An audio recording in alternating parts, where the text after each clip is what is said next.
Hello hi guys, welcome back to my YouTube channel.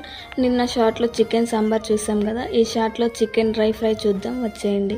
First ఒక pan తీసుకొని అందులో oil add చేసి దానిలో మసాలా దినుసులు యాడ్ చేసి కొంచెం వేగాక చికెన్ కూడా యాడ్ చేసుకొని బాగా మెత్తగా ఉడికించుకోండి. తర్వాత అల్లం వెల్లుల్లి పేస్ట్ కూడా వేసుకొని ఒక 10 మినిట్స్ మగ్గించండి. అవి మగ్గిన తర్వాత ఆనియన్ టమాటో కూడా యాడ్ చేసి బాగా ఉడికించుకోండి. ఉడికిన తర్వాత కారం, జీలకర్ర మసాలా, పసుపు పొడి, కొంచెం గరం మసాలా, చికెన్ మసాలా యాడ్ చేసి బాగా ఉడికించండి. నేనైతే ఇక్కడ వాటర్ యాడ్ చేయట్లేదు, ఓన్లీ ఆయిల్లోనే ఫ్రై చేసా.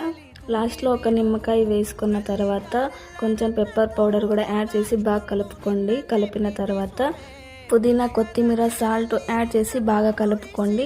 ఒక 10 మినిట్స్ మగ్గిన తర్వాత వేడివేడిగా సర్వ్ చేసుకుంటే tasty chicken dry fry ready అవుతుంది. మీరు కూడా ఇంట్లో ట్రై చేసి ఎలా వచ్చిందో కామెంట్ సెక్షన్లో కామెంట్ చేయండి.